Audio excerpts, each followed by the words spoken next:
Галя. Калісьці пры панах гэта быў хутар.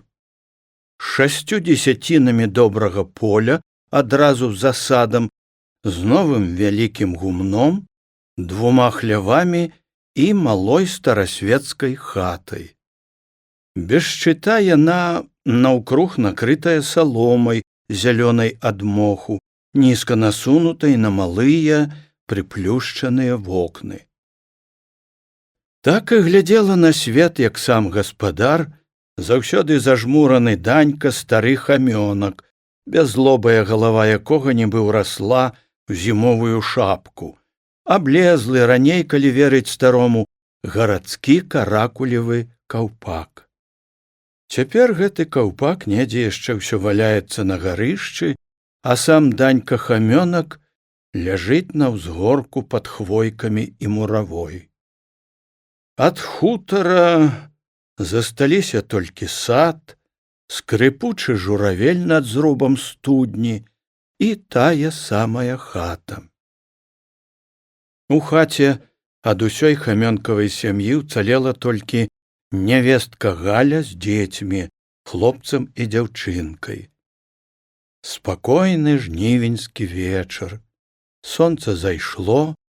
Галін хлопец, падлетак Антось, пайшоў у поле да малатарні. На верхавіне старой ліпы за агародам пагасла чырвань на лісці. Шпакі ўзняліся з голля і панеслі свой кірмаш у вёску. Пад паветкай за сенцамі, аддаўшы вячэрні ўдой, лягла на свежым подсціле карова. У хаце за сталом сядзіць чарнявая сонечка, на поўны рот запіваючы хлеб сырадоем. Тонкія загарэлыя ножкі яе, як і ва ўсіх пастушкоў, папораны ржышчам. Сонечка памыла іх каля студні халоднай вадой, і ногі садзяюць да самых каленак. Яна то пацірае іх адна аб адну, то проста стрыжэ імі пад высокай лавай. Сонечка хоча гаварыць. «Мамка, — кажа яна, — а сёння Лёня Сцяпанаў смяяўся з мяне. Ты, кажа, пані, ты, кажа, хутаранка. А чаму? Чаму ён смяецца?» Галя стаіць, прыпёршыся да шафкі з посудам, амаль прысеўшы на яе. Над галавою Галі на сцяне стары гадзіннік. На запыленым цыферблаце яго напісана не нашымі літарамі нейкае слово. За ўсе гады, пакуль гадзіннік тут вісіць, ніхто нават не пацікаўся, што яно азначае. Наогул па гадзінніку разбіраліся толькі мужчыны і Галя. Свякруха пражыла свае 70 год, ні разу не падумаўшы аб тым, якое сёння чысло. Даўжэйшая стрэлка гадзінніка адламалася яшчэ ў вайну. Кароткая стаіць на адным месцы, тыдні ўжо мусіцца 3. Жніво. Галіны рукі, загарэлыя да лакцёў, гудуць ад стомы. Галя яшчэ ўсё як быццам не дома. У памяці бясконцым ланцужком ідуць адзін за адным вузлы перавяслаў, закручаныя спрытнымі пальцамі, адзін за адным кладуцца на пожні цяжкія снапы, у вушах яшчэ цокат жняяркі, паасобныя словы, абрыўкі песень, смех, шум збажыны і шоргат іржышча. «Мамка, то чаму?» Галя прыпамінае словы дачкі. «Чаму?» — перапытала яна, яшчэ не гатовая да адказу. І сонечка адказвае на пытанне сама. «Мы, кажа, у вёсцы жывём, — гаворыць яна, жуючы, — а вы на хутары, і дзед твой быў пан, і тата пан, а і ты таксама паненка. А ты скажы яму, што ён яшчэ дурны, — гаворыць Галя нейкім млявым, бяссільным ад стомы голасам. Яна хацела гаварыць яшчэ нешта, але раптам змоўкла. Слых яе зноў улавіў той самы на момант згублены гул. У хаце пад старым гадзіннікам зноў засталася яна не ўся, нібы не ўся яшчэ вярнулася з поля. Ты еш, дачушка, еш ды лажыся, годзе, а ты куды пойдзеш? Я хутка прыйду. Галя стаіць за вішняком, успёршыся рукамі і грудзьмі на шэрую жэрдку старой агароджы. Галя глядзіць у поле, ногі ў церпкай халоднай расе, вочы недзе далёка-далёка. У пшаніцы, якая даходзіць да самага вішняку, сакочуць конікі. Далей недзе лён стаіць у пучках, таксама многа льну. Яшчэ ўсё цёплы, не астыў ад спёкі, пахне, смачна пахне, нібы прысмажаны алей. А над пшаніцай, над лёнам, над хлебнай спакойнай зямлёй высока ў небе поўны, усім задаволены месяц. Ды ўсё гэта так сабе, ўсё гэта дзеля таго, каб далёка над полем разносіўся гул, грукатанне трактара. Там, дзе ён, дзе сядзіць за рулём той адзіны ва ўсім гэтым свеце, каму ад болю сэрца, ад цяжкай журбы хочацца крыкнуць: «Сярожа! Сярожка!» Ён даўно ўжо Сергей, а не Сярожа. Ён даўно ўжо забыўся, відаць, выцер з памяці ўсё, што калісьці было. А ты крычы, ты ўспамінай, раздзірай сваю душу, дурніца, хоць да крыві. А то ж было яно, было, калі ён быў і для яе Сярожка. Ох, як даўно гэта было. Не даўно. Здаецца, толькі учора.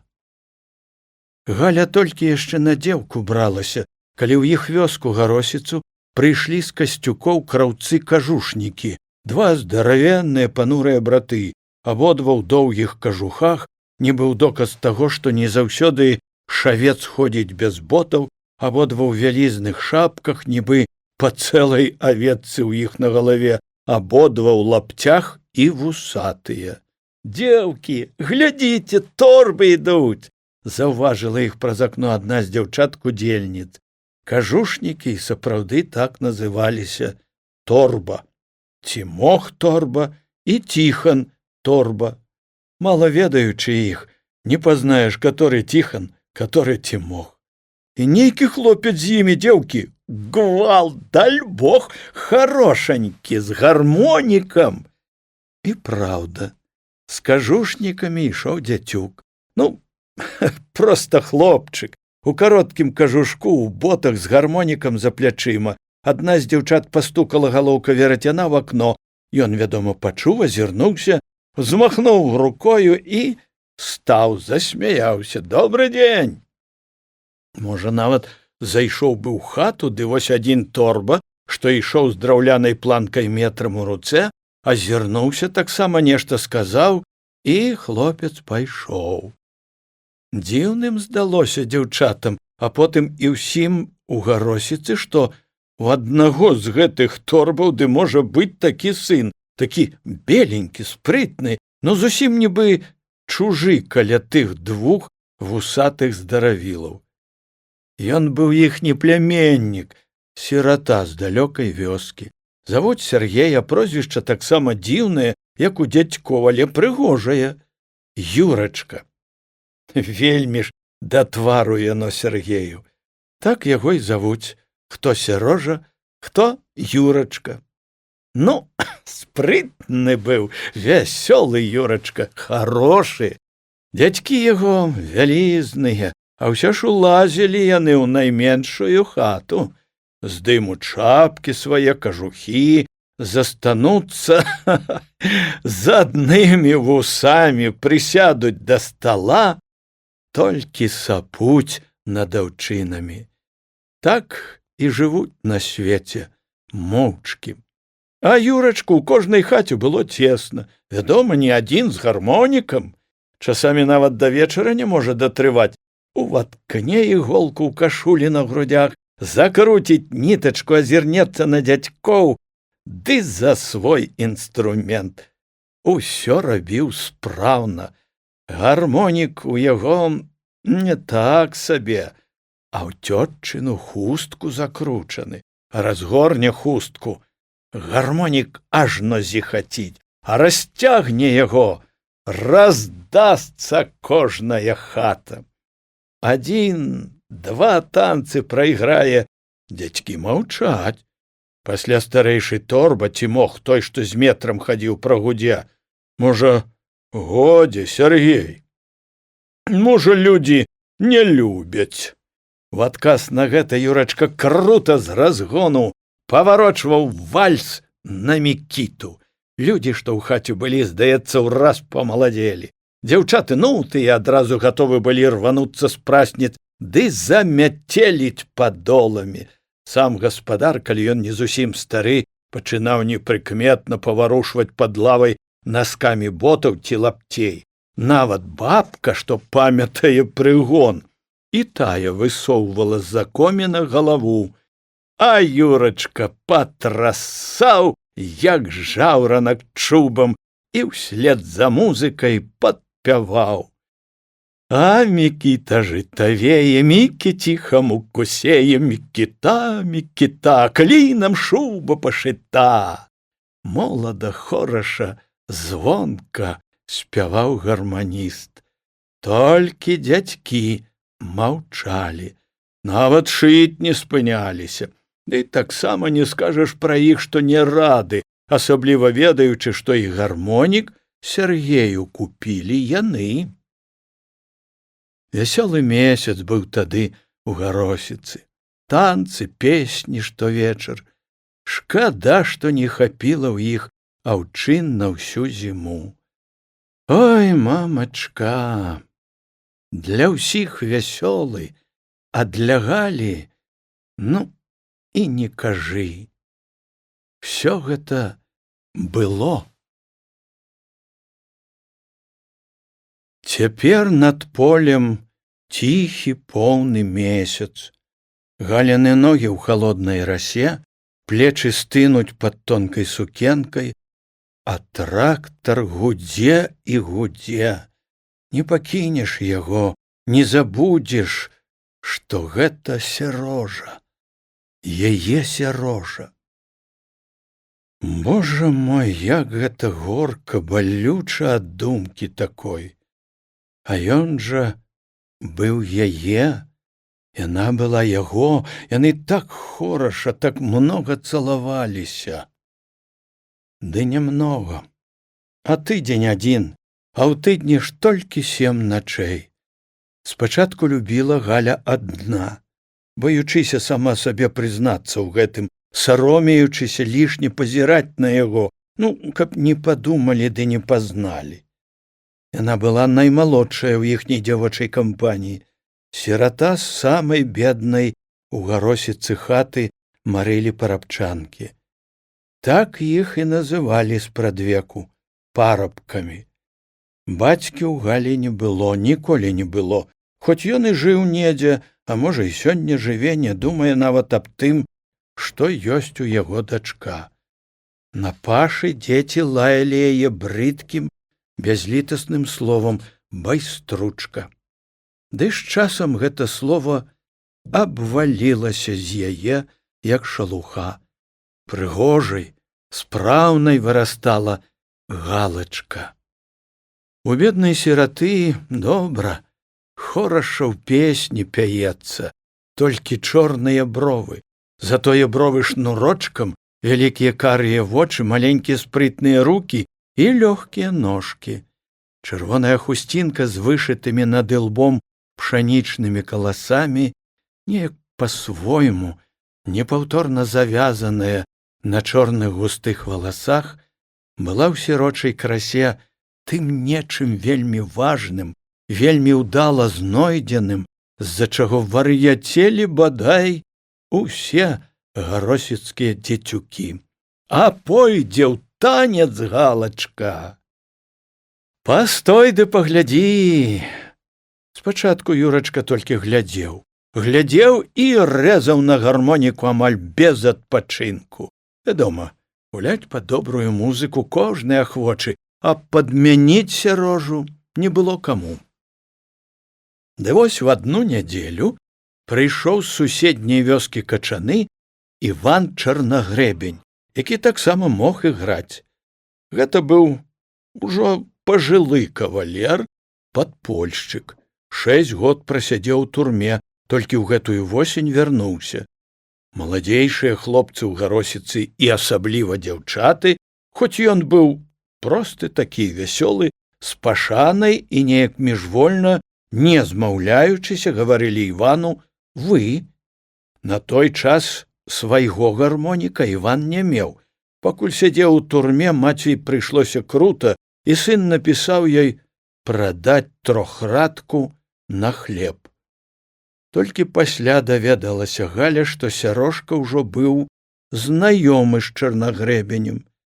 Ды не толькі знаёмы. Не раз хадзіў ён ноччу ў Качаны, ды без гармоніка на нейкую ціхую справу, але пра гэта ён не паспеў ёй нічога сказаць.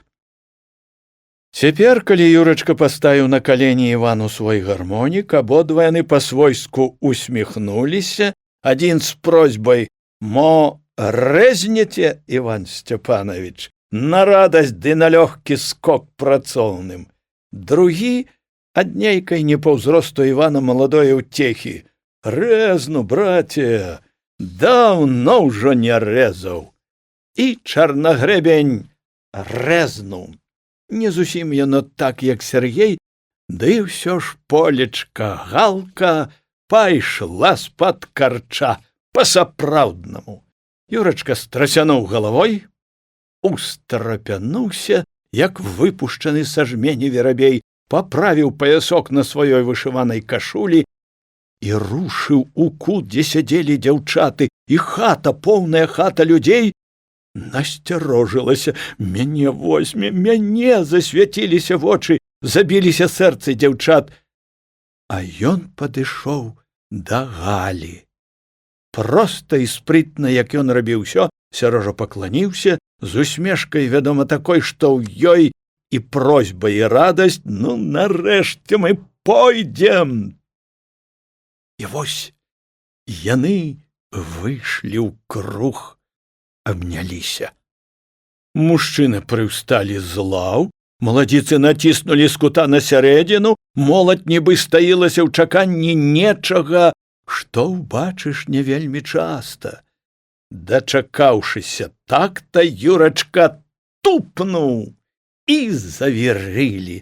Малыя боцікі яго то ледзь краналіся дошак падлогі, то раптам гулка і чотка на паваротах улева ці ўправа білі, як выгаворвалі чачотку. Вакол яго светлавалосай галавы толькі мільгаў румяны тварык пад чырвонай хусцінкай, а ўсё ж такі можна было прыкмеціць, разгледзець і залатыя каласы на чырвані, і чорныя бровы, і вусны, што так і не маглі стрымаць усмешкі сораму і шчасця. Усім было відаць, а Юрачку найлепш. «Круг! Дайце круг!» — крычалі дзецюкі, хоць ніхто з іх не думаў пакуль што сам выходзіць у круг. А ён сціскаўся, не стрымаць яго было нават дзесяткам плячэй. Дядька Раман Кругляк, стары ўжо сівы чалавек, узбіўся з валёнкамі на лаву і зверху, падняўшы палец угару, вось-вось гатовы быў крыкнуць «Эх!». Нібы пачуўшы гэты выраз усеагульнага захаплення, Юрачка заспяваў. «Чорна галка, ты моя, ты моя!» На гэтым песню яго абарвалі. «Правільна, Юрачка, правільна!» Загула, нібы ўздыхнула з палёгкаю хата. І толькі тады ўжо, нібы давёўшы да поўнага ладу тое, што трэба было давесці, моладзь пусцілася ў танец. Так пачалося іх каханне. Гэта быў толькі ўступ да вялікага шчасця, што мела прыйсці што пачалося ў тую ж ноч, калі ён цалаваў яе каля іхняга акна, а Галя закрывала твар рукамі і прасілася: «Сярожа, міленькі, не трэба, ды рукі гэтыя». Яму зусім не цяжка было разнімаць, а шчасця гарачага, хмельнага шчасця ім ніяк нельга было ўдосталь напіцца, хоць прастаялі на снезе амаль да світання. Праз тыдзень Юрачка пайшоў з дзядзькамі ў Касцюкі да хаты. І хто мог падумаць, што іх развітанне навек. Цяпер вось стой ды слухай, як за пшаніцай, за вырваным ільном гудзе яго вясёлы працавіты трактар. Думай пра першую радасць сваю. Крычы, звар'яцей ды крычы, каб успомніў цябе і прыйшоў. Зім калісьці цёпла было стаяць і на снезе, а цяпер табе, баба, холадна ўжо і на летняй расе. Ідзі, ідзі, дурніца, ў хату, дарэмна стаіш. Няхай трактар гудзе, няхай не дасць табе заснуць да дня. Галя ціха пайшла. Дзверы і ў сенцы, і ў кухні, і ў хаце старыя, скрыпучыя, як ты не асцерагайся, ўсё роўна скрабянуць па сэрцы. У хаце змрочна. Стаіць то яна вокнамі на поўдзень і на ўсход, але акенцы гэтыя глядзяць з-пад нізкіх капяжоў, нібы пануры чалавек, толькі пад ногі. Галя ідзе ў той куток, дзе ложак, наўздагад на хаду ўжо расшпільваючы сукенку. Распрануўшыся, яна асцярожна абмацвае край ложка і асцярожна лажыцца. Да і ўся гэтая асцярога дарэмная, сонечка яшчэ ўсё не спіць. Шчака на падушцы, рука пад шчакой, а вочы глядзяць у паўцемру. Галя знайшла рукой яе цёплыя плечыкі і прыгарнула малую, всю зараз з усімі яе думкамі. Мамка, а дзе наш тата? Спі, дачушка, ён хутка прыедзе. Прыедзе. Я малая была, ты ўсё казала, і цяпер усё кажаш. Мамка, а тата хорошы? Хорошы. Алёнька дурань гаворыць, што тата не ў горадзе, што ён у астрозе сядзіць, што ён... Ой, як гэта, мамка? Што? Ну, як гэта? Ой, я забылася. Ты вось спі. Заўтра зноў не захочаш уставаць. Алёнька кажа, сціхні! Крыкнула Галя. Нават і для самой сябе нечакана злосна, а што ўжо казаць пра малую? Сонечка ўздрыганулася, заціхла. Цяпер бы ёй якраз і заплакаць ад крыўды. Але яна памаўчала хвілінку, а потым цёплая тонкая ручка яе працягнулася да Галінай шыі, трошки напружылася, абняла і нібы самай моцнай сілай зноў прыцягнула маці да сябе. Я, мамка, буду спаць. І ты спі. Добра? Добра. Ты толькі адвярніся да сцяны на гэты вось бачок. Нялёгка Галі вымавіць адразу столькі слоў. Ды вось малая заціхла, і добра. Гэтак будзе лепш і ёй, і маці. Не трэба ёй пакуль што бачыць маіх слёз. Не трэба ведаць, што думаю я пра таго, хто стаў на гора наша бацькам яе, а маім мужам. Давай, дачушка, лепш заснём. За нізкай столлю, за страхой Высока над хатай стаіць у небе поўны ціхі месяц. За пшаніцай, за пахам ільну спыніўся недзе ў полі трактар. Спі, маладзіца. Не паспееш адпачыць, пакуль паблекне месяц. Спі, спяшайся заснуць, пакуль трактарыст і прычэпшчык закурваюць. Ды яна не паспела, вядома. І не старалася, відаць, і трактар зноў гудзе, зноў над палямі коціцца, як хвалі на вялікім возеры, яго бадзёрае грукатанне. Мамка, а я ўжо ведаю. Тата наш спекулянт. А што гэта, мамка? Ты спіш? Галя маўчыць. Не ўсё гэта, не ўсё, што ён твой бацька спекулянт. Ды я пакуль што памаўчу. А ты лепш спі. Не забівай галоўку думкамі. Няхай ужо маці, ёй варта, яна заслужыла, няхай лепш маці падумае. Гарманіст Юрачка больш не прыйшоў у Гаросіцу. Ні шыць кажухі, ні цалаваць сваю Галю, ні ўпотай ад яе хадзіць у качаны. Нешта хутка пасля іх першага развітання камсамольца Сергея паны пасадзілі за краты. Ні аднаго, вядома. Узялі з ім разам і іншых з Гаросіцы і з качаноў. Другі раз пайшоў у турму і Іван Чарнагрэбень. У верасні 39-го года, вярнуўшыся ў родную вёску, Сергей адразу ж пачуў, што дзяўчына яго за другім. Як гэта сталася, што малады хамёнак, Данькаў сын, узяў дачку, марылі парабчанкі. Гледзячы збоку, для многіх гэта было ясна. Ён закахаўся, відаць так, што пайшоў супраць волі бацькоў, а на месцы Галі пайшла б за яго не адна. Такі, людцы мае, хутар, ды і хлопец, нічога не скажаш. А што свёкар ліхі чалавек, дык жа не з ім, не з Данькам слінявым жыць, прыйдзе час і на Даньку. Сама Галя ведала больш. Мікола лазіў за ёю даўно, яшчэ да Юрачкі.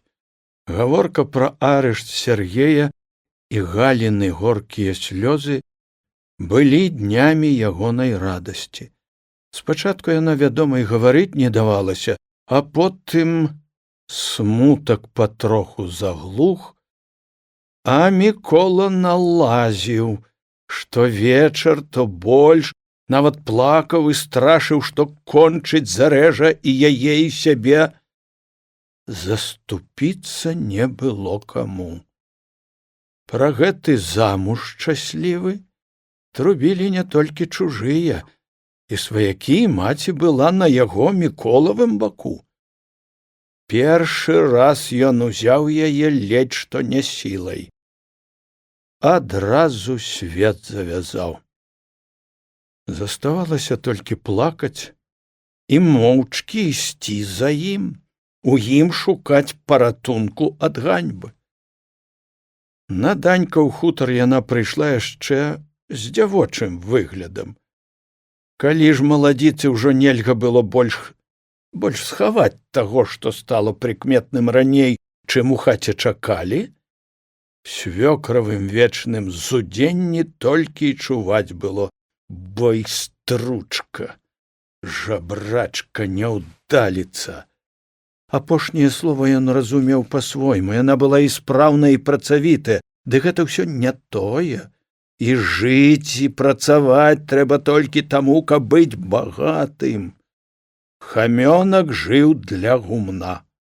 Галава пад старым каўпаком і старасвецкая хатка патрэбны былі менш, чым гэтае гумно. Гумно павінна заўсёды быць поўнае. Дзеля гэтага трэба мець поле. Больш поля, большае гумно, Менш паспіш, болей зробіш, не з'есі, не зносіш, больш застанецца. Збіраючыся жаніць сына, Данька перасыпаў гумно, растачыў яго для тых снапоў, што прыйдуць сюды з пасажнага поля. А сын взяў ды звар'яцеў. Галя была для Данькі не сямейнік. Яна толькі замяніла наймічку. Колькі яна не працуе, усё гэта будзе не тое. Ніколі ёй не адрабіць за крыўду, за абразу, за ўрон, нанесены Данькавай гаспадарцы. Мікола здаваўся іншым за бацьку, толькі раней да вяселля. Тут, на хутары, калі яна пераступіла з ім парог гэтай чортавай ямы, хамёнак застаўся хамёнкам. Свёкар Данька. 3 разы за ўвесь час ён быў ласкавы да Галі, гэты чалавек. У першы дзень пасля вяселля свякроў зварыла чыгун бульбы ў лупінах і з чыгуном паставіла на стале. Данька зняў свой каўпак, прыгроб рукамі валасы, перахрысціўся і сеў за стол. «Маслу мо трохі растапі», — сказаў ён жонцы. Яна была паслухмяная, ціхая, верная, гадоў ужо 40 маўчала, як цягавіты, непераборлівы конь. Пайшла ў камору і вярнулася з лыжкаю масла. Яго аказалася мала на ўсю сковородку. Вяртацца зноў у камору, зноў лезці ў слой, гэта было ўжо звыш сіл і прызвычаеннем. І старая схітрыла перад новым сямейнікам. Павярнулася да стала спіной і плюхнула ў масла 3 лыжкі гарачай вады. Все заўважылі гэта, і кожны па-свойму маўчаў. Галя здзівілася. Міколу стала нават няёмка, а старому было прыемна ўдвая. І за хітрасць сваёй гаспадыні, і за тое, што гэтай хітрасці ніхто, як відаць, не заўважыў. Чорнымі кіпцюрамі даўно немытых рук ён абіраў сваю бульбіну і, прыплюшчыўшы вочы, маўчаў. Пасля пачаў абмачаць яе ў масла. Што раз адкусіць бульбіну, то больш усё лезе са шчопцямі ў жышку. «Еш, нявестачка, еш», — гаварыў ён. «Дома ж у вас не было, у галечы расла, абмачай». Другая ласка прыйшла праз паўгода ў летнюю ноч. Міколы не было нешта дома, старая крахтала на печы, а стары яшчэ соваўся па двары. Пасля ён падзюбаў тымі самымі бруднымі шчопцямі ў шыбу і зусім нечакана паклікаў нявестку па імені. «Галя!» Яна ажно ўздрыганулася. «Ідзі сюды, Галя!» Здзівілася, але выйшла. Чаго яму трэба? Данька патупаў па сцежцы туды, дзе ад поля вішняк спыніўся. Яна падышла і спынілася воддаль. «Ночка якая, а?» — сказаў стары. «Канюшына як пахне, Сымонова, ліха яго галаве, столькі коп! Пайдзі ты, Галя, другую дзярушку вазьмі. Пойдзем, яшчэ разочак прынясём. Зімой лішні ахапак як знойдзеш». Галя ўбачыла пад пахай у яго скамечаную дзяругу. «Я ніколі не крала», — сказала яна. «Трэба вам? Мала свайго? Дык ідзіце». Павярнулася і пайшла. Не чула нават, што ён там бурчаў. Вядома, што. Ён нездарма скідае свой каўпак, толькі хрысцячыся перад іконай, а разувае лапці раз на тыдзень у суботу. Ён нездарма зрабіў вялікае гумно. Трэцяя ласка прыйшла тады, калі яна нарадзіла Антося, і пасля цяжкіх родаў ляжала цэлы тыдзень у ложку. Курыцу трэба зарэзаць, на трэці дзень аб'явіла свякроў. Гэтая думка, народжаная ў пакутах, не вельмі ўзрушыла даньку. Не памагала і тое, што сын, дагэтуль такі паслухмяны, разумны, таксама настойваў на тым, што курыцу ўсё ж такі трэба зарэзаць. Была і курыца такая ненясушчая, хадзіла толькі ды сакатала чорт ведаме, ну чаго каля акон, нібы сама прасілася пад нож. Жонка і сын не адставалі. Невестка немачная ляжыць, а бульба ўся яшчэ не капана. Стары паклікаў курыцу ў сені. Зачыніўся, злавіў яе ў кутку і ўзяў сякеру. Прысуд быў выкананы на парозе. Тады данька ўнёс яе ў хату, кінуў на падлогу і сказаў: «Бярыце, ешце». Гэта было 16 верасня, апошні дзень панскай улады. Паны ўцяклі, а хамёнак застаўся. Данька нядоўга патрываў. Не спаў, не разуваўся всю зіму, нават хрысціцца пачаў сваім каўпаку. Канец, канец свету! Крахтаў ён, лежачы на печы. На прадвесні старога нарэшце памылі і вынеслі з хаты ўперад нагамі. Назаўтра Мікола ўзяў яго каўпак, шпурнуў сяней на гарышча і стаў гаспадарыць сам. Праз год памерла свякроў. Трактар гудзе. Поўны месяц высока стаіць над палямі. Адзін будзе гудзець усю ноч, другі свяціць трактарысту да сонца. Чарнявае сонечка цёпла дыхае носікам, маме ў плячо. Даўно заснула, успомніла слова, якім назвалі на пашы яе амаль невядомага бацьку. Няхай пакуль што спіць, няхай не ведае больш. Галя ўстала, хацела выйсці ў кухню, напіцца, але раздумала і падышла да акна. Не адчыняецца яно, і форткі няма, а ўсё ж тут лепш чуваць, як за прасторам калгаснай пшаніцы, зялёным, духмяным, бяссонна, нястомна працуе трактар. Сярожа! Шэпчуць сухія гарачыя галіны вусны. Сярожа! Можа, зайшоў бы, ну хоць напіцца. Ды не, ён не зойдзе. Ён заходзіў у гэтую хату адзін толькі раз. Это было на прадвесні 44-го года. Нешта апоўначы Хамёнкавых разбудзіў стук у акно. Ясна, хто гэта. Адны былі ў той час гаспадары начэй. Адчыняць і цяпер пайшла Галя. Сам гаспадар у такіх выпадках не ўставаў з пасцелі. Следам за Галяю вайшло толькі двух. Рэшта стаяла з коньмі на дварэ. Галя пабольшыла кнот у газніцы, а сама пайшла ў куток.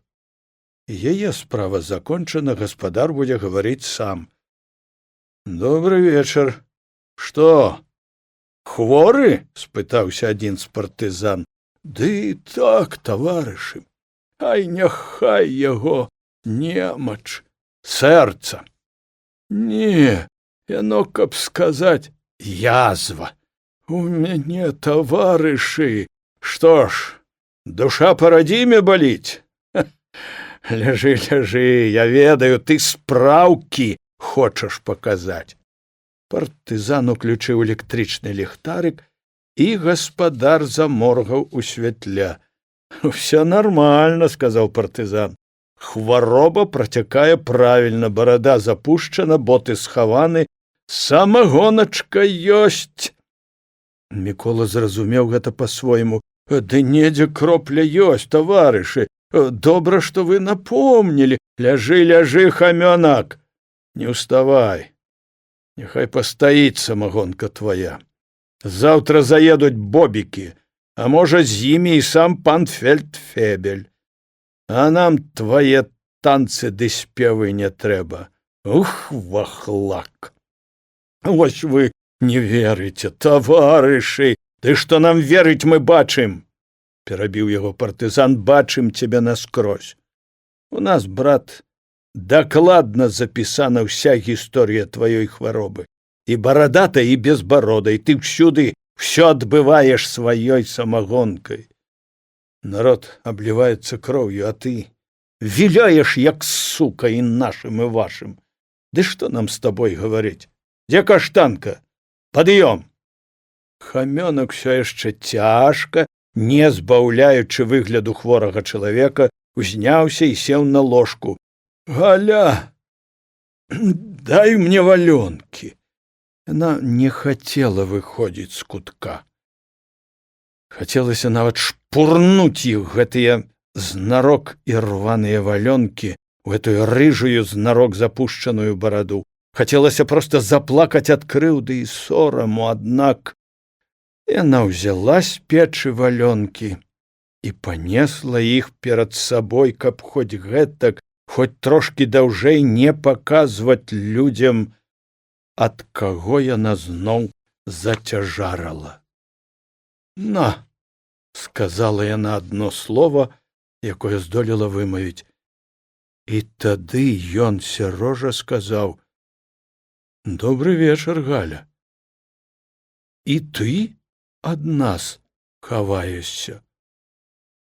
Ах, ну чаму ты, дурніца, тады не сказала яму: забяры мяне, родны, адгэтуль?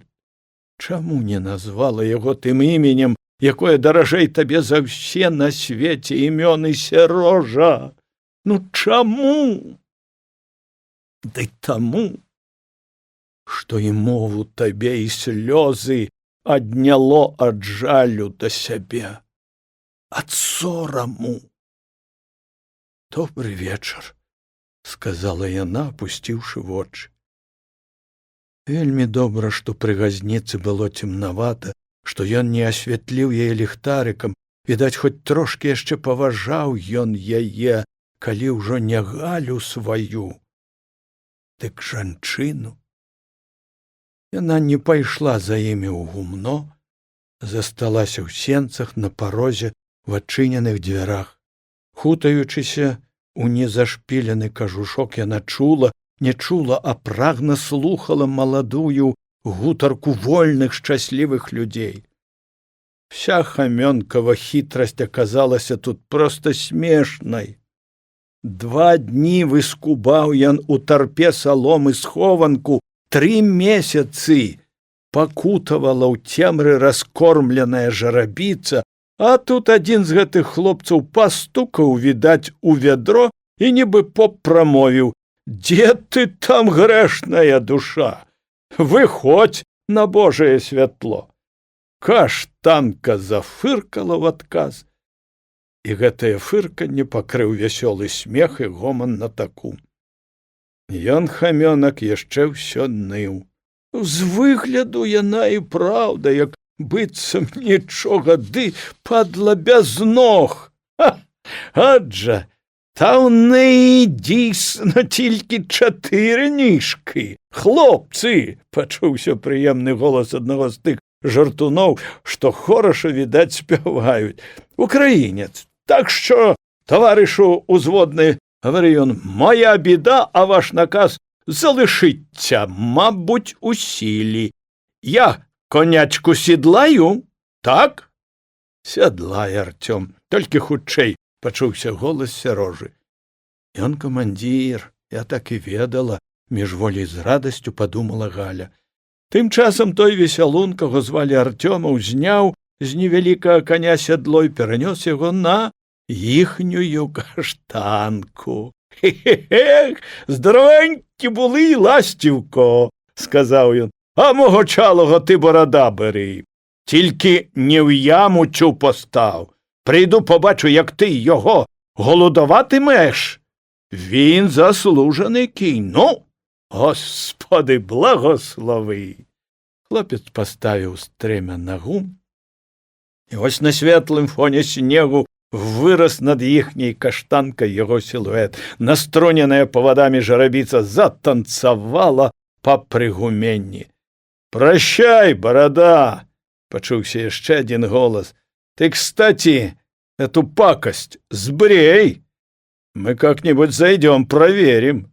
Вообще, разочка-два в неделю бриться — это на здоровье!» «Не слухай, дядька, які он фельдшер.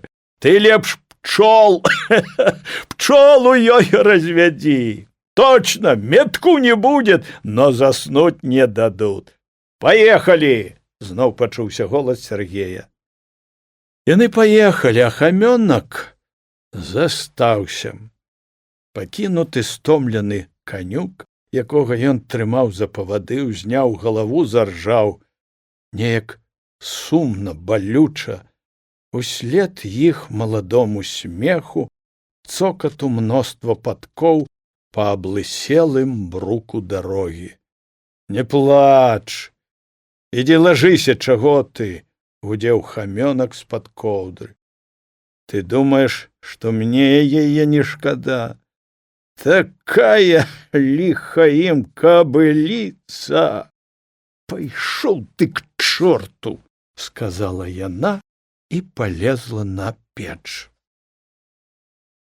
Хамёнак маўчаў нядоўга. Пачуўся ў цемры яго зларадны голас. «Дык ты па ім, па гэтым шыбеніку? Ну, паглядзім!» Ён і тады яшчэ страшыў, ужо ў канцы панавання чужынцаў, ужо напярэдадні вызвалення. За акном пачынае світаць, вялікі поўны месяц вось-вось пабялее, закончыць дзяжурства над полем, перадасць яго сонцу. А трактар гудзе і гудзе. «Зайдзі, зайдзі, Сярожа, яшчэ раз, апошні разок!» Галя глядзіць удаль, успёршыся на падаконнік. А гул всё, здаецца, набліжаецца. Так, ён бліжэй, штораз бліжэй. «Ідзі, ідзі адтуль, дарагі мой, куды пайшоў пад песню свайго гармоніка на вуліцы, пад цокат падкоў на дарозе, з той яснай стараны, адкуль ты не вяртаўся гэтак доўга». Збылося. Трактар спыніўся, рокат замоўк. Галя ўстала і адышла ад акна. Міжвольнымі рухамі рук яна адразу паправіла валасы, пасля таксама міжвольна закрыла рукамі твар. Сергей ідзе. Яшчэ ўсё малады, які ў той час, толькі цяпер у сінім заплямленым камбінезоне з пшанічным чубам над блакітнымі вясёлымі вачыма, з кепкай у левай руцэ. Вось-вось зашалясціць пад яго ботамі росная трава, захрупае жвір каля прызбы, працягнецца да шыбы родная рука, застукае ціхенька ў шкло і кончыцца ўсё, што было. «Ідзі, ідзі, я чакаю даўно, ой, даўно». Ды што гэта? Ну, а ты думала, што? Трактар гудзе ізноў. І гэты гул цяпер штораз далей. Як гэта проста ўсё. Як зразумела, што ён завярнуўся. І як гэта страшна. Сядь і сядзі каля акна. Хочаш крычы, а хочаш маўчы, пазірай. Ёсць і яшчэ адно, што табе засталося. Заплач. І Галя выбрала апошняе. Не выбрала, яно прыйшло само. Прыпаўшы тварам да гарачых рук на падаконніку, яна заплакала горка наўзрыд. Плакала доўга, як дзіця, калі яго пакрыўдзяць і пакінуць у такой вось чужой і цёмнай хаце. А потым, як дзіця, стамілася ад слёз. Вярнулася стома на вочы, мякка, уладна асела на душу.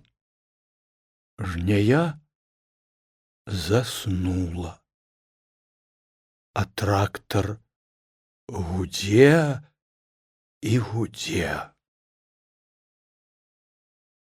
За садам пшаніца, багаты хлебны прастор. Над калоссем густая парная імгла, праз якую спакойна глядзіць на зямлю негарачае сонца. Сёння ў нядзелю яно нібы адпачывае само і хоча даць выхадны ад спёкі ўсяму, што жыве. Такога мора пшаніцы не бачылі тут на месцы нядаўных палосак ды межаў ніколі. Прыгнешся трохі, амаль зусім не варушыцца цяжкае ды непахілае калоссе. Цёпла-вільготнае в імгле нібы спацела. Хорошая пшаніца, так і трэба. Над шчоткай меднага калосся шэрыя, няўрымслівыя вераб'і. Дажылі да раскошы, так і лётаюць, так і шчабечуць, так і садзяцца на каласы, нібы пчолы на кветкі. Толькі тыя заўсёды працуюць, гудуць сваю песню сур'ёзна, а вераб'і цяпер шчаслівыя, без клопату, зусім легкадумны народ. А трактар яшчэ ўсё гудзе і гудзе. Хто там змяніў гарманіста Сергея? Каля студні мыецца Галін хлопец Антось. Нацягаў карыта сцюдзёнай вады, зняў кашулю, і на ўвесь двор чуваць, як ён фыркае ды пакрэктвае ад здавальнення. Хорошы хлопец, жывы, працавіты. Добра, што цягне яго да людзей. Сам па сваёй ахоце і пазаўчора, і ўчора хадзіўся брукамі за вёску да малатарні. Антось выціраецца свежым кужэльным ручніком, і зноў, здаецца, на ўвесь двор чуваць, як аж рыпіць яго загарэлы твар, моцныя рукі, што заслужылі і сёння адпачынак. Галя вельмі любіць сонечку. Галю ў маленстве ніхто не здымаў. Якія там маглі быць здымкі? Добра хоць што люстэрка было ў парабчанкі. Ды Галя глядзіць на сонечку сваю, як у люстэрка. Такою, мусіць, толькі такою была яна сама калісьці, з вялікімі вачыма, чорненькая шчабятушка. Сонечка стаіць на пасцелі ў кароценькай, чыстенькай кашульцы. Яшчэ ўся сонная, ды ўжо з усмешкай на прыплюшчаных карых вачах. Яна працягвае да Галі тонкія загарэлыя ручкі, мама надзявае на іх маленькі крэмавы станік, потым зашпільвае яго, спрытна перабіраючы пальцамі белыя гузікі. А тонкія цёплыя ручкі малой ужо абвіліся за Галіну шыю. Чорнавалосая галоўка сама схілілася на маміна плячо. Ой, як прыпала б яна да падушкі! Ды нічога, сонечка ўстане таксама ахвотна. Яна ведае, што цяпер жніво, што ёй сёння трэба замяніць Антося, пакуль ён паспіць. На двары ўжо стаіць, чакаючы сваю пастушку, ласкавая і спакойная падласка. У жоўтым чыстенькім збанку стаіць на стале каля кубка цёплы сырадой. Ты, мамка, спала са мной? З табою? То ж мы разам з табою заснулі. Сёння, мамка, нядзеля? Нядзеля? Сукенку ты надзенеш новую, дачушка, гэтую. А ты, мамка, пойдзеш у поле. Жыта дажалі, дык трэба ўжо авёс. І авёс, пшаніцу. Антось таксама пойдзе. Ён паспіць, ён малаціў усю ноч. Антось наш вялікі, ён у нас, мамка, хорошы, хорошы, дочка, хорошы. І я хорошая, мамка, я тебе слухаю. Ты таксама, дачушка, ты лепшая за нас усіх. Галя падцягвае малой таксама, як і Станік, свежыя гладкія трусікі, а потым туліць да грудзей всю яе. Такую родную, такую цёплую. Сонейка маё, чаму ж я не нарадзіла цябе ад таго, хто быў мой? А за акном чуваць гудзе, ракоча нястомны рабацяга трактар. Хто там сядзіць за рулём? Хто там змяніўся рожу? А я вчора думала, шчабеча Сонечка, і ўспомніла: спекулянт. А што гэта, мамка? Што? Вырасцеш, дочка, яшчэ трохі. І тады зразумееш. Тады я скажу: ты хорошая. Ты больш не будзеш пытацца? Не буду. Я пад ласку паганю. Галя ідзе па расе каля пшаніцы, туды, дзе дарога ў поле. Не, ён не толькі спекулянт. У думках гаворыць яна, нібы яшчэ ўсё размаўляючы з дачкой. Ён баязлівец, злосны, плюгавы, шкодны чалавек. Ён ніколі не быў тваім бацькам, дачушка мая. Не быў маім мужам, ніколі. Яна ўспамінае яго бараду кудлатую, рыжую, з пчоламі. Назаўтра, пасля таго, як забралі каштанку, ён доўга скроб тупою брытвай гэтую бараду, крахтаў, стагнаў перад аблезлым трохкутнікам люстэрка, а ўсё ж такі скроб. І кожны тыдзень галіўся да самага прыходу нашай арміі, штоночы чакаючы тых, што абяцалі прыехаць праверыць. Яны, вядома, не прыехалі, а ён, вядома, не змяніўся.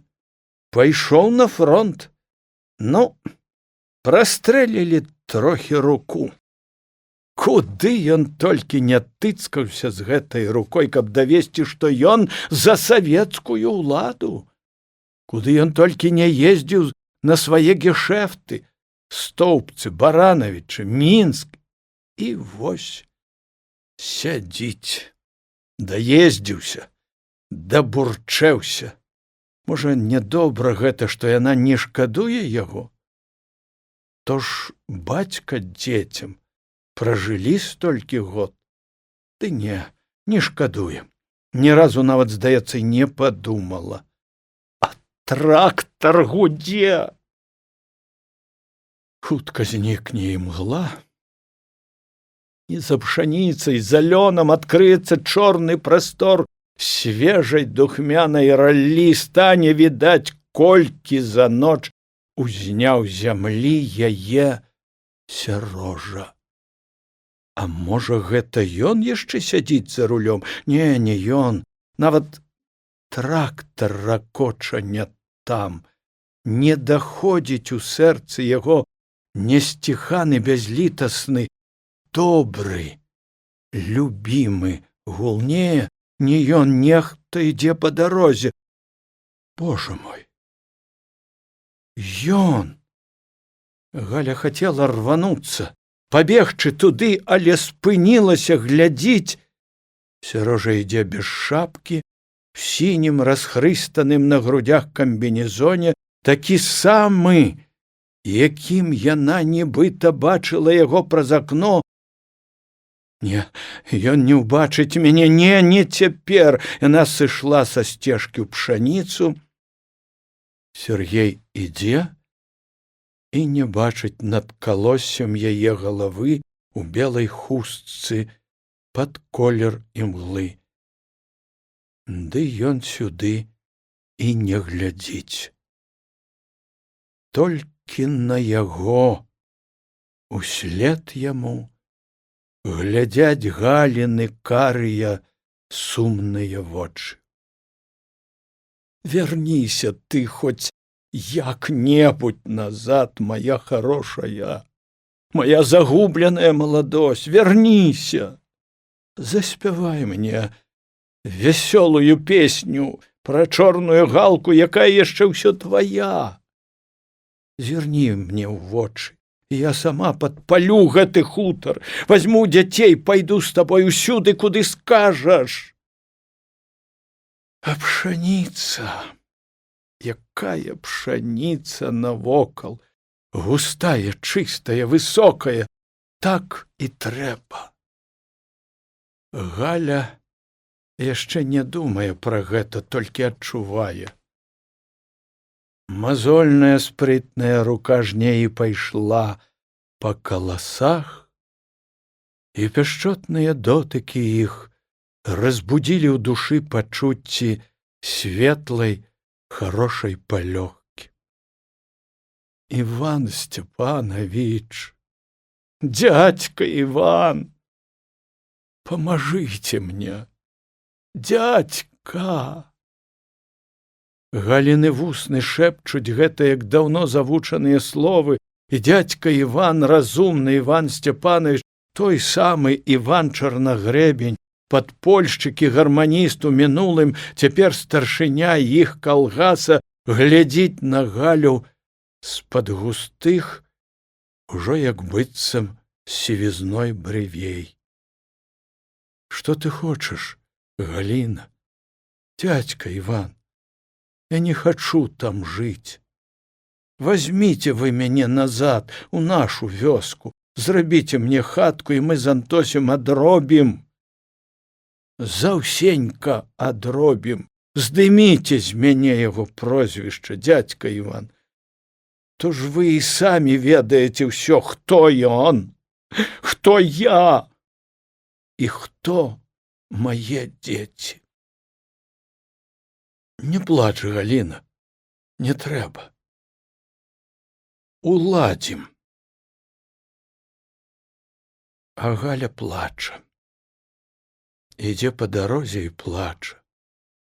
Праз імглу і праз слёзы, што засланілі ад яе гэты пракляты, яшчэ ўсё не зраўнаваны з зямлёю хутар, працягваюцца тонкія загарэлыя ручкі, цёпла кладуцца на шыю яе, і каля самага вуха чуваць: ты хорошая, мамка моя. Не, гэта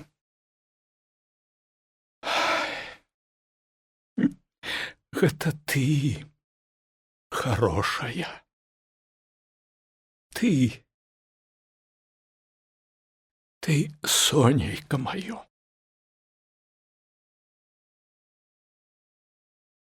Ты лепшая за ўсіх. І доля твоя будзе не такой, як у мамы. Ніхто не пасмяецца з твайго жыцця. А трактар гудзе і гудзе. Там не сярожка. Ды гэта нічога. Ноччу будзе зноў ён. Зноў будзе балець па ім яе душа да самага світання. Няхай сабе, абы толькі гудзеў.